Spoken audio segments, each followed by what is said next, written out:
What's up guys, this is Frenzy and welcome to my live castle rebuilding for patch 18. So I'm going to start off by going over all of the rooms that I have so you guys know which rooms I'm using, because a lot of the times, you know, as these videos get older I still have comments coming in saying what room is this, what room is this. So I want to go over it at the beginning of this series so that everybody knows whenever they're watching this. So Corner Corridor 3 is the first room that we started off with. I mentioned how much I liked that room when I was going over the rooms brought about by patch 18. And then you have this T-junction room. It's right here, Junction Chamber 3. This one I believe I messed up and I said I didn't like the room because I looked at it the wrong way and everybody was saying, oh my god, it's a good room, it's a good room. So I looked at it again and you're right, it's actually an amazing room. This is Cross Hall 6. I have two of these in my castle. This one is another Corner Corridor. I believe it's Corner Corridor 2. If I can find it. Yeah, it's this one with the two pillars right here. You can see them right there. So that's Corner Corridor 2. This is another Corner Corridor 3. Linear Corridor, and then another Cross Hall 6, and then my boss room.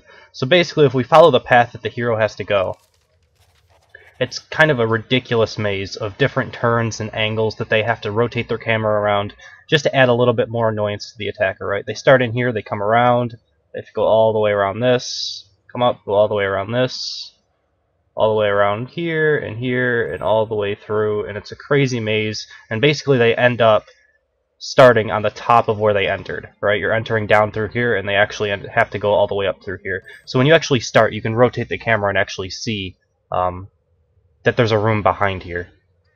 You know, I could pop in and just look really quickly. And you'll notice if you look back here, and if I rotate the camera, you can actually see that there is a room. You can see that there's a slow trap up here. I threw in some slow traps just to, in case this series, like, recording it takes a couple of days, I just threw them in here as, like, a temporary thing.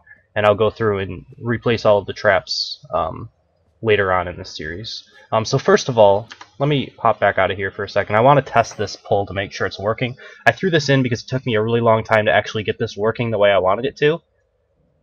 Basically, the problem that I was having is that this initial pull, these two explodifiers walking all the way around here, is pretty close to the 40-meter max leash range, the max aggro range. It's very close to breaking. Like, if this guy's just a couple hexes over, he won't attack, I think. I think I have it working now. I have to test it to make sure. But I think it's working properly now. But basically how this is working is these two explodifiers get aggroed from this group over here with one dampener. They'll start walking around throwing bomblets out. If the person wants to engage this within the next minute before these, you know, explodifiers come around, they have to aggro this next group, which will launch in two more explodifiers and a Cyclops. The Cyclops is just there to keep them away a little bit longer so that more bomblets get thrown out, and all four of these guys start throwing their bombs out, you know, simultaneously, and it just gets it really difficult to actually get through into the explodifiers.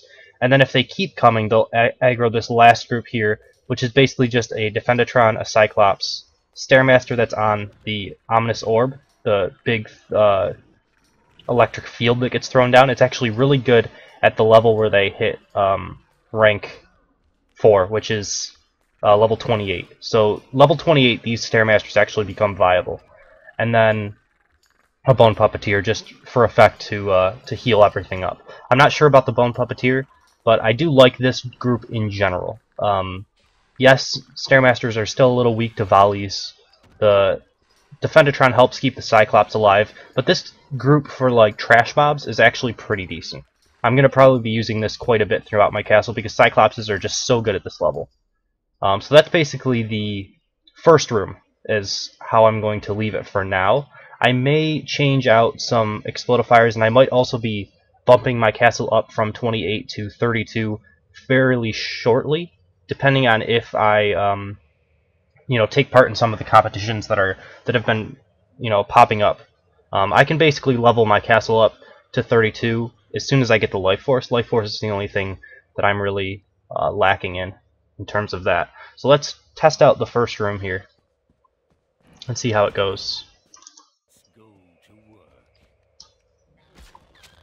Alright, so if I hit these two, basically I just want to make sure that these two are both, it looks like they are both aggroed in this corner. You can see them here. And I'll just pull all the way back just to see if they actually do come towards me eventually. Alright, so there's the dampener. Like, normally, unless you pull back all the way to here, he'll be fighting you inside of the aggro circle of the next group, the second group. So it'll be a little bit more difficult to actually engage him as it is here. And I'll just keep killing these bomblets, and then finally, after about 20 to 30 seconds, these guys finally end up showing up. And you still have to be able to kill them. Now, as you notice, with my archer being level 30 now, these level 28 explodifiers are actually pretty easy. They used to be a big pain in the ass for me to deal with, but they've gotten quite a bit easier. So I'm not sure if I'm going to keep the explodifiers in my castle. Now this is something that I do have to worry about. This Cyclops... Oh wait, this is a different one, never mind. I was going to say this is the one with the Defendatron, and he, you know, went out of leash range for the bodyguard, but it was a different group, so never mind about that. But as you guys can see, I mean, these bomblets, you have to wait around for a while for these guys to actually show up. I'll definitely be switching some of these out for Mr. Boom Booms if I go up to level 32. Because I still like those a lot. Even at level 30, it's hard to take out. Like, their normal mobs take 2 shots to kill. So that alone makes it kind of ridiculous to deal with. Alright, and then we have the Cyclops. Throws me halfway across the room. I forgot I'm on bear traps. I'm not used to that. That's fine though. And you can see how these Stairmasters actually do pretty good damage now. Instead of about 40, they do 300 per tick. And I may let myself die there, that's fine. Alright.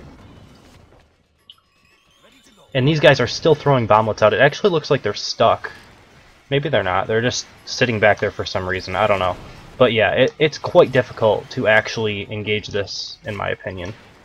So I'm going to leave this room as is. I'll be adding in some traps, probably later on. I'll do traps in one big sweep as I go through my castle again, towards the end of this series. Alright, so that's cool. So we'll get into room number 2.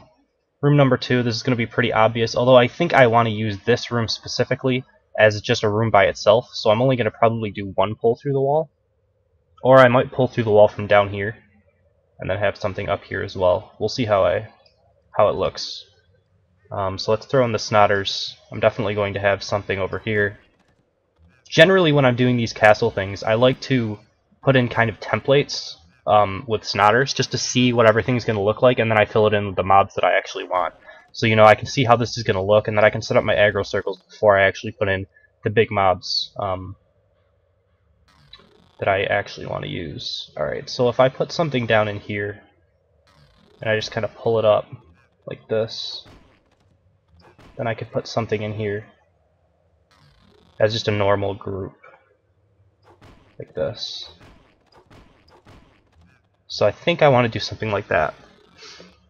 So it's not as long of a pull to here, but I can still use this room just as a room by itself, and I might put like a Jimbo or maybe just a Cyclops with, you know, the normal trash mobs that I want to put in there.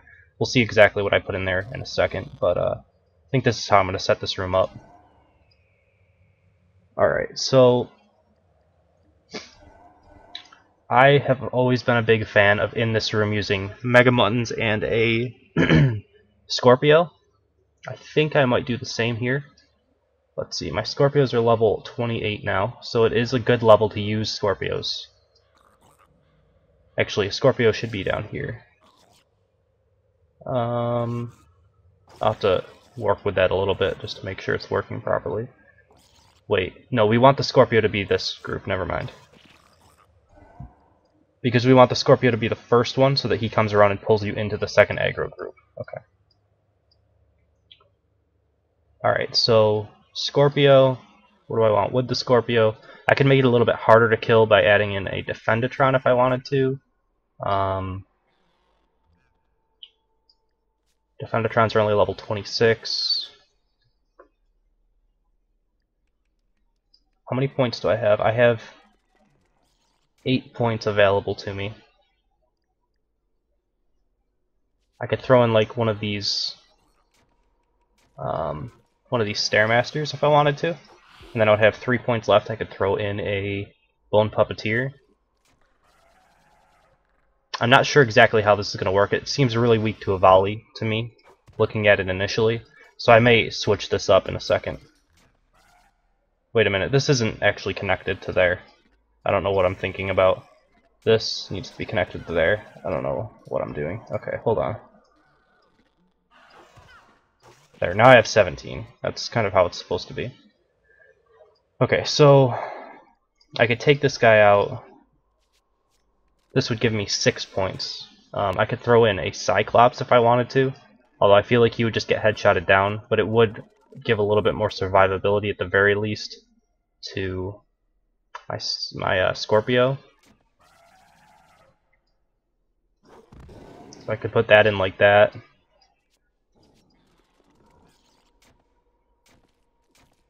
I don't really like this. I could do a Defendatron. Or I could just do like a Dampener, and that would be pretty much it.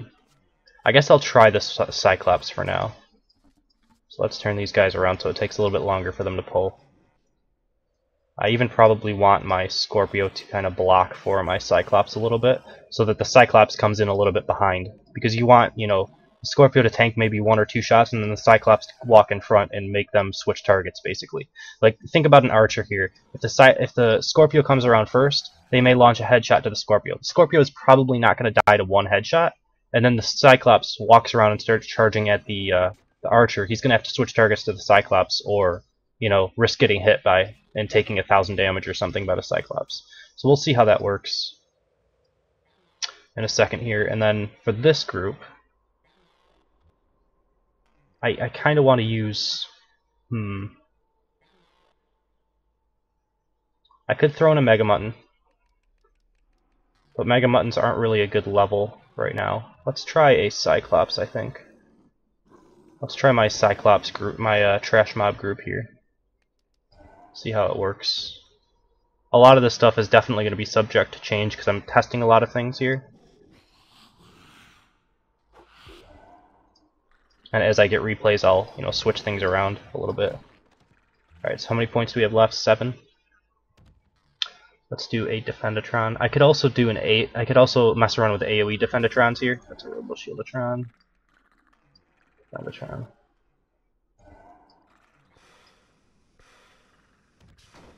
Alright.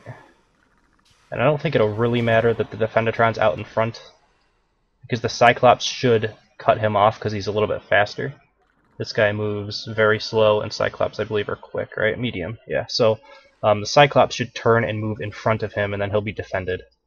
And then you'll have the Stairmaster behind. Hopefully the Stairmaster would be blocked by these 2 fat mobs here, and we'll hopefully get off a couple shots. We'll at least give it a try for a couple of days, see how the replays work and how they look and everything, and see how it works all together. Alright, this group, I think we're going to do a Jimbo in here. This seems like a pretty nice nice room for a Jimbo, in my opinion. And then have like maybe a mouse wheel trap right in here or down here, to just to don't allow them to have a reliable escape, you know. Alright, so I don't even really need this as a Snotter. I'm just gonna throw in a Jimbo right here.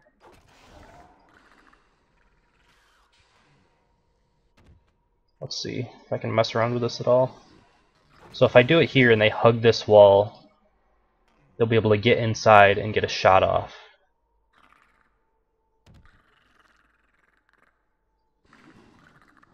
Unless I have pressure on this area from a trap or something, but I don't think that's really that necessary. Maybe right here would be good. I think there might be still a super small margin that they can actually squeeze by here, but I can block that off maybe with my other group. And I don't think they'll be able to engage the Jimbo outside of this room, but I'll have to test it. That's one thing that I'll have to go through and test. Alright, and then we have a Defendatron guarding him. Actually, attacking the Jimbo won't be a big deal, as long as that's a Robo Shieldatron again.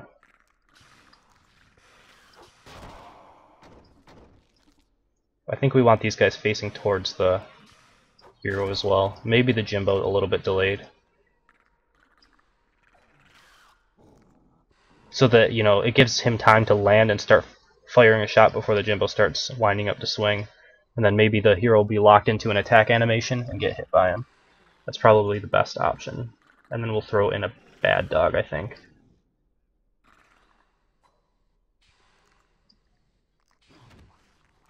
Now the bad dog can be within range. Like, he can get attacked, I don't care, as long as he's within range of the Jimbo. But I don't really want him to get attacked before the trap hits. So I want to actually throw in this trap just to see how it works. I don't think I quite have level 3. Yeah, I don't have the mouse wheel traps that have 3 wheels, but if I end up getting them, I'll definitely want to use those. So for right now, we'll throw this in here. See how it works. Are these thinner than those? No. Because I'm pretty sure I can't... Oops. I can't get this in here anywhere, right? Yeah. Okay. This will be the best that I can do for right now. Alright, so let's test this room out, see how it's working, see if I like it.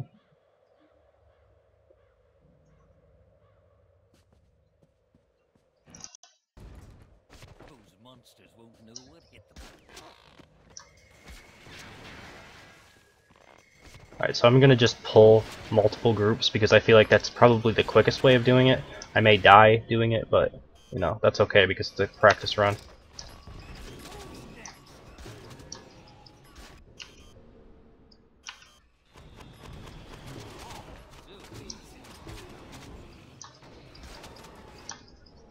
I found a couple item improvements as well. Not many, like 1 or 2, as I was leveling up. I think I have like slightly over 800 DPS now, but I don't have that much life. I only have 2800 hit points, which is super low for my level. I actually might have to get a little bit more life because things are one-shotting me so much that I can't really use potions anymore. I have a new chest armor that has like plus 150 hit points for minus 40 DPS that I may switch out for eventually. We'll see.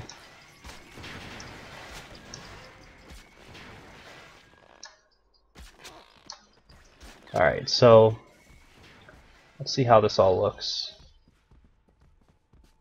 Alright, so there's that. And then, like I said, he was going to come around in front.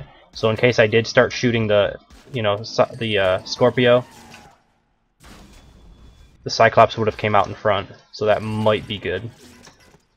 I did kill the Cyclops pretty quickly, but I am, you know, 2 levels over him, and I have really good gear, so for right now I think that's fine, how it is. Now let's see, if I drop a volley, that's probably going to kill the Stairmaster, right? He actually just barely survives, which means that someone who is my level will probably take him to like 2/3 life, rather than, you know, almost killing him, which isn't terribly bad. Because what I have to be thinking about now is when I get up to level 32, if this castle stays around, like, in general the same at level 32 for me, heroes are going to be 2 levels under rather than 2 levels over. So that's a lot of extra hit points and stuff like that. So that's something that I have to think about, you know. Alright, so basically I have an angle for the bad dog, but not necessarily for the Jimbo. I do not think I can hit this Jimbo from here. I actually can. Interesting. Okay, well I can hit the Jimbo, but I can't hit the Defendatron. It actually did go through the Jimbo to the Defendatron, so that's something that I do have to worry about a little bit. And I actually kind of like these slow traps being here because it does help against the Jimbo if, you know, if he gets to that point. Alright, so that's pretty interesting. I have to tweak it just a little bit, and it'll be good. I don't care that the Jimbo gets hit. I don't care really that the bad dog gets hit, because if the bad dog gets hit, well, actually, so you really want the hero to go through this mouse wheel trap before he engages this. So I think I'll move it back just slightly.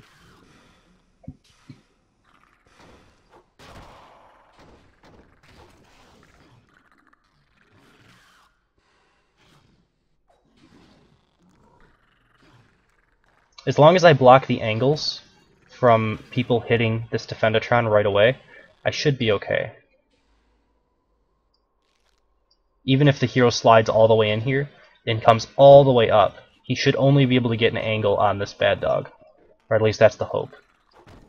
Right, so I'm looking at this, and I'm thinking you can only hit the bad dog, maybe like right here. You can possibly slide an arrow through and hit this guy. So I could make this a little bit tighter possibly. But I want to be careful that the Defendatron doesn't start guarding the wrong unit. Start guarding the bad dog instead.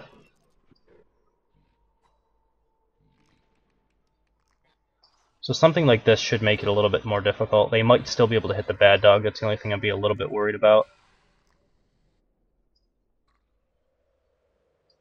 But I don't think it's terrible. I'll give it a try and see how the replays look when people are engaging this.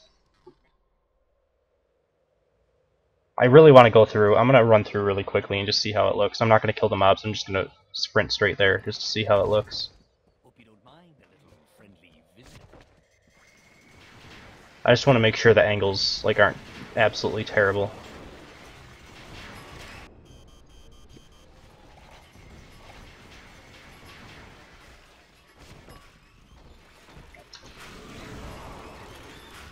Yeah, see, if you don't rotate properly, you can't see it at all. And it looks like I can't see it anyway. I'm going to end up dying, but that's okay. I'm just going to revive. Just to get a better look up here. So I'm looking up here. I don't really see the bad dog. I see it right there, and if I shoot an arrow, will it get aggroed? It looks like no. Okay, I shot one arrow up there. No, it actually did get aggroed. Never mind. Alright. Let me look.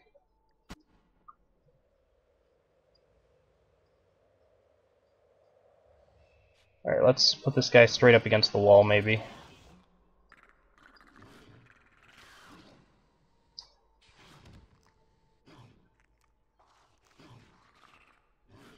Something like that there. I'm reasonably sure you can't hit that without... Yeah, there's no way that they're going to be able to see that. Okay, that works. Alright. Alright, so we're going to end, for part number 1, we're going to end after this room. I did a lot of testing on this room as well. And then for the next part, we'll do like the next 2 rooms. Let's see how many parts this is probably going to be. So, we're going to finish up with this one. We're going to do this room and this room on the next part and test them fully. We're going to do this room and this room for part number 1, part number 2, part number 3. Part number 4 we'll do this room and the boss room. And then part number 5, I guess we'll do the trap run through. So we'll go through all of the rooms, do all of the traps. That might be a little bit longer of a part. So it'll probably be like a half an hour per part, and then the last one will probably be somewhere about 45 minutes as I go through, put in all the traps, and then test the entire thing from start to finish. So thank you guys for watching, and I will see you for part number 2.